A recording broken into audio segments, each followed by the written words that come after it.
Hello दोस्तों, स्वागत है आपके अपनी यूट्यूब चैनल रैंक वन जी के जी एस में। दोस्तों, इससे पहले हमने 1 से लेकर 4 तक कंप्यूटर जीके का अध्ययन किया और ये पार्ट नंबर 5 है। जैसा कि आप लोगों ने थंबनेल पर देखा कि आज हम 30 महत्वपूर्ण क्वेश्चनों का अध्ययन करेंगे जो कि हर एग्ज़ाम के लिए बहुत ही महत्वपूर्ण है। सबसे स्पेशलिस्ट तो बैंकिंग के लिए ये बहुत ही महत्वपूर्ण है, जो कि कंप्यूटर जीके के श्रेणी में पूछा जाता है। और ये कंप्यूटर साइंस है जो कि हर कम्पिटिटिव एग्ज़ाम जैसे कि एसएससी के जितने भी एग्ज़ाम होते हैं, आरआरबी के जितने भी एग्ज़ाम होते हैं, हर एग्ज़ाम के लिए बहुत ही महत्वपूर्ण है। तो ठीक है दोस्तों, तो बिना देर के हुए आज का जो पहला क्वेश्चन है वो देखते हैं। आज का जो पहला क्वेश्चन है, कंप्यूटर की घड़ी की स्पीड की गणना किसमें की जाती है? जो कंप्यूटर की घड़ी की स्पीड होती है उसकी कैलकुलेशन किस में की जाती है? तो ऑप्शन नंबर ए में है बीट, बी में है मेगाबाइट और सी में गीगाबाइट और डी में है इनमें से कोई नहीं। तो इसका सही आंसर होगा ऑप्शन नंबर ए यानी कि बीट। कंप्यूटर की घड़ी की जो स्पीड होती है उसमें बीट की गणना की जाती है। ठीक है दोबारा। ठीक है दोस्तों, आज का दूसरा क्वेश्चन देखते हैं। दूसरा क्वेश्चन है कि मदरबोर्ड में क्या होता है जो मदरबोर्ड पर सीपीयू को दूसरे पुर्जों से जोड़ता है? जो मदरबोर्ड में क्या रहता है जो मदरबोर्ड पर सीपीयू के दूसरे पुर्जे से जोड़ता है? ऑप्शन नंबर ए में है प्राइमरी मेमोरी, बी में है सिस्टम बस और सी में है एएलयू और डी में है इनपुट यूनिट। तो इसका सही आंसर होगा ऑप्शन नंबर बी यानी कि सिस्टम बस होता है जो मदरबोर्ड सीपीयू के दूसरे पुर्जे से जोड़ता है, यानी कि सिस्टम बस। ठीक है दोस्तों, नेक्स्ट क्वेश्चन की ओर बढ़ते हैं। नेक्स्ट क्वेश्चन आज का, किसका उपयोग करते हुए पहला कंप्यूटर प्रोग्राम किए गए थे? मतलब जो किसका उपयोग करके ही पहला कंप्यूटर जो था उसका प्रोग्राम किया गया था? तो इसका सही आंसर होगा ऑप्शन नंबर ए यानी कि मशीनी लैंग्वेज। जो मशीन लैंग्वेज था उसका प्रयोग करके ही कंप्यूटर प्रोग्राम का किया गया था। ठीक है दोस्तों, आज का अगला क्वेश्चन यानी कि चौथा क्वेश्चन है कि किसने बेसिक कंप्यूटर भाषा का विकास किया था? जो बेसिक मतलब आधारभूत भाषा है उसका विकास किसने किया था? ऑप्शन नंबर ए में है निकोलस बर्थ, बी में है जिम क्लार्क, सी में है निकोलस बर्थ और डी में है जॉन जी कैमी। तो इसका सही आंसर होगा ऑप्शन नंबर डी यानी कि जॉन जी कैमिक नामक व्यक्ति थे जिन्होंने बेसिक कंप्यूटर भाषा का विकास किया था। ठीक है दोस्तों, इसको याद रखिएगा। आज का अगला क्वेश्चन, पांचवा क्वेश्चन, बेसिक कंप्यूटर भाषा का विकास कब हुआ? जो बेसिक कंप्यूटर से पहले जॉन ली कैमी ने किया था और इसका मतलब जो आविष्कार हुआ था किस वर्ष में हुआ था? तो ऑप्शन नंबर ए में 1955, बी में है 1968, सी में है 1964 और डी में है 1975। तो इसका सही आंसर होगा ऑप्शन नंबर सी यानी कि 1964 में जो था बेसिक कंप्यूटर भाषा का विकास हुआ था। ठीक है दोस्तों, आज का अगला क्वेश्चन, छठा क्वेश्चन, किस प्रोग्राम का चित्र के रूप में प्रदर्शन क्या कहलाता है? किसी प्रोग्राम का मतलब चित्र में के रूप में प्रदर्शन क्या कहलाता है? ऑप्शन नंबर ए में है मिक्स चार्ट, बी में है चार्ट, सी में है फ्लो चार्ट, डी में है हल चार्ट। तो इसका सही आंसर होगा ऑप्शन नंबर सी यानी कि फ्लो चार्ट बोलते हैं इसको।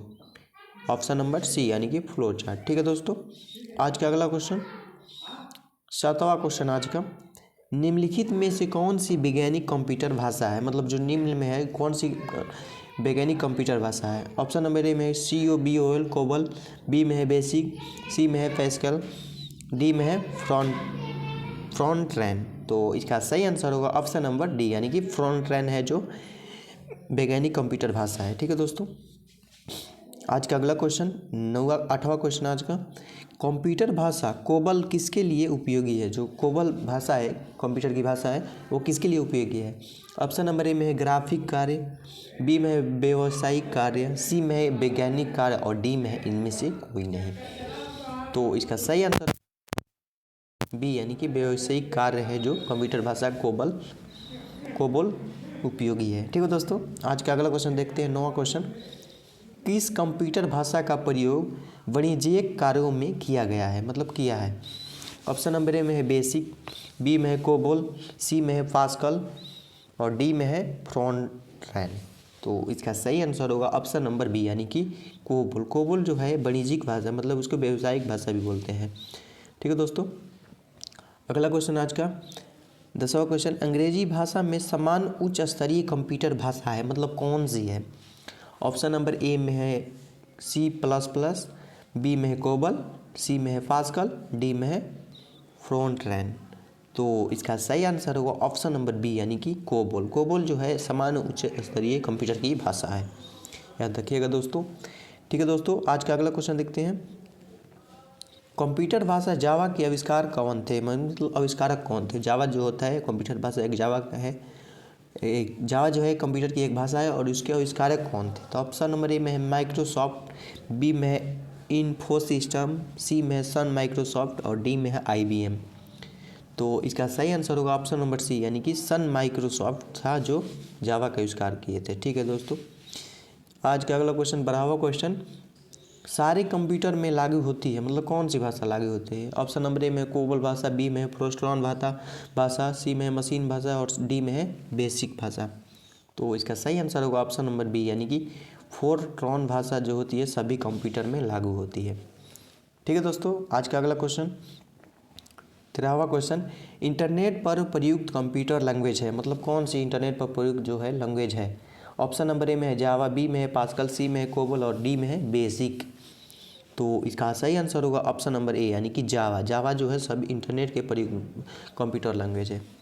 ठीक है दोस्तों, आज का अगला क्वेश्चन 14वां क्वेश्चन, यूनिक्स नामक ऑपरेटिंग प्रणाली विशेष रूप से किस हेतु प्रयोग की में लाई जाती है। तो इसका सही आंसर होगा ऑप्शन नंबर डी यानी कि वेब सेवर्स में लाई जाती है, जो यूनिक्स नामक ऑपरेटिंग प्रणाली है जो वेब सर्विस में लाई जाती है, प्रयोग में लाई जाती है। ठीक है दोस्तों, आज का अगला क्वेश्चन यानी 15वां क्वेश्चन, किस प्रोग्रामिंग लैंग्वेज को ट्रांसलेटर की ज़रूरत नहीं होती है।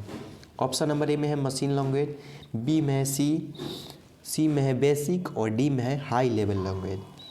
तो इसका सही आंसर होगा ऑप्शन नंबर ए यानी कि मशीन लैंग्वेज। मशीन लैंग्वेज में हम लोग प्रोग्रामिंग लैंग्वेज ट्रांसलेट की ज़रूरत नहीं होती है।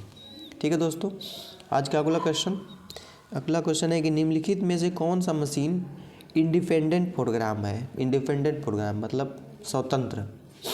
ऑप्शन नंबर ए में है लो लेवल लैंग्वेज, बी में है हाई लेवल लैंग्वेज, सी में है असेंबली लैंग्वेज और डी में है मशीन लैंग्वेज। तो इसका सही आंसर होगा ऑप्शन नंबर बी यानी कि हार्ड लेवल लैंग्वेज है जो मशीन इंटरफेस प्रोग्राम है। ठीक है दोस्तों, आज का अगला क्वेश्चन 17वां क्वेश्चन है कि गलती एक एल्गोरिदम है जिससे गलत परिणाम निकलते हैं, इसे क्या कहते हैं, मतलब क्या कहते हैं। जो एक गलती एक एल्गोरिदम है और जिससे गलत परिणाम निकलते हैं उसको हम क्या बोलते हैं। ऑप्शन नंबर ए में है लॉजिकल एरर, बी में है कंपाइलर एरर, सी में है मशीन एरर और डी में है इसमें सभी।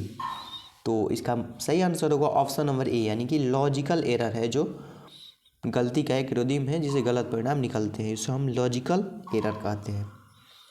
इसका सही आंसर होगा ऑप्शन नंबर ए। ठीक है दोस्तों, आज का अगला क्वेश्चन देखते हैं 18वां क्वेश्चन, मशीन लैंग्वेज क्या प्रयोग करती है, मतलब क्या प्रयोग करती है मशीन लैंग्वेज है जो। ऑप्शन नंबर ए में है इंग्लिश लैंग्वेज कोड, बी में है न्यूमेरिक कोड, सी में है जावा लैंग्वेज और डी में है इसमें सभी।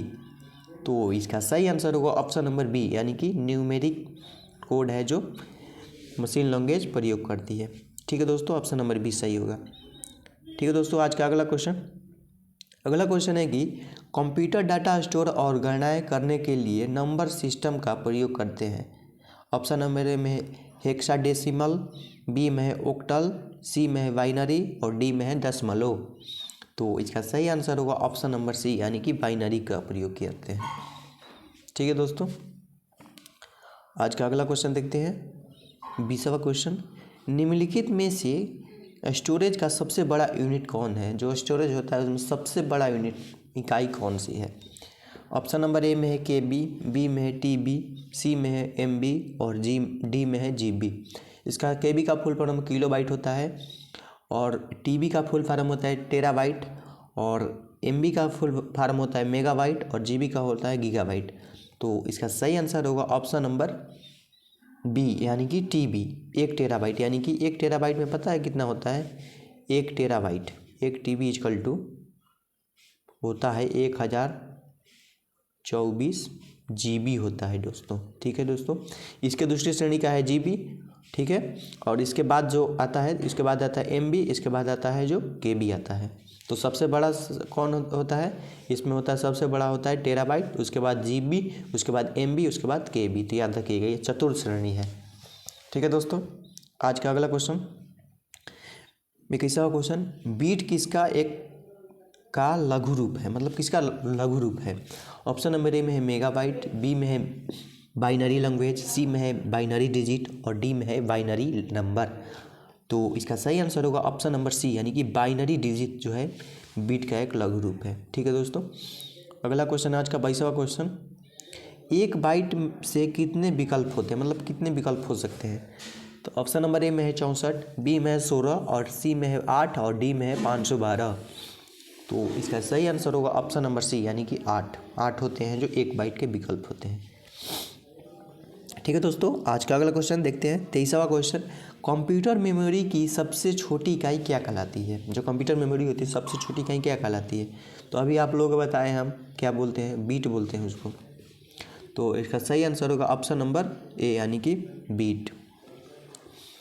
ठीक है दोस्तों, आज का अगला क्वेश्चन देखते हैं 24वां क्वेश्चन, कितना बाइट मिलकर 1 किलोबाइट बनता है। तो अभी भी इसको क्वेश्चन में हम बताएं पिछले क्वेश्चन में ही, तो 1024 में ही मिलकर ये किलोबाइट बनता है, पता है ना आप लोगों को। ठीक है दोस्तों, अगला क्वेश्चन आज का देखते हैं 25वां क्वेश्चन, बाइनरी नंबर प्रणाली में कितने अंक होते हैं। अभी फिर ये क्वेश्चन रिपीट कर दिया, बाइनरी प्रणाली में कितने नंबर होते हैं। तो इसका सही आंसर होगा ऑप्शन नंबर सी, यानी कि 2 होते हैं बाइनरी नंबर प्रणाली में। ठीक है दोस्तों, आज का अगला क्वेश्चन 26वां क्वेश्चन, अक्षरों तथा चिन्हों को बाइटों में स्टोर करने की विधि को क्या कहते हैं। तो इसका सही आंसर होगा ऑप्शन नंबर डी, यानी कि कोडिंग सिस्टम बोलते हैं। अक्षरों तथा चिन्हों को बाइट में स्टोर करने के लिए कोडिंग सिस्टम उसको बोलते हैं। अगला क्वेश्चन आज का 27वां क्वेश्चन, कंप्यूटर में किस शब्द की लंबाई किससे मापते हैं, मतलब किस शब्द की लंबाई किससे मापते हैं। तो इसका सही आंसर होगा ऑप्शन नंबर बी, यानी कि बाइट से मापते हैं, यानी कि ऑप्शन नंबर बी, यानी कि बीट होगा इसका सही आंसर, बाइट नहीं होगा। ठीक है दोस्तों, अगला क्वेश्चन आज का,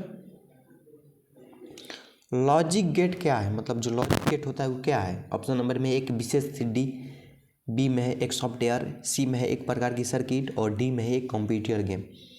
तो इसका सही आंसर होगा ऑप्शन नंबर सी, यानी कि एक प्रकार की सर्किट है जो लॉजिक गेट है। ठीक है दोस्तों, अगला क्वेश्चन देखते हैं आज का 29वां क्वेश्चन, कंप्यूटर पर इंफॉर्मेशन किस रूप से में स्टोर होता है। जो इंफॉर्मेशन होता है यानी कि सूचना किस रूप में स्टोर होता है।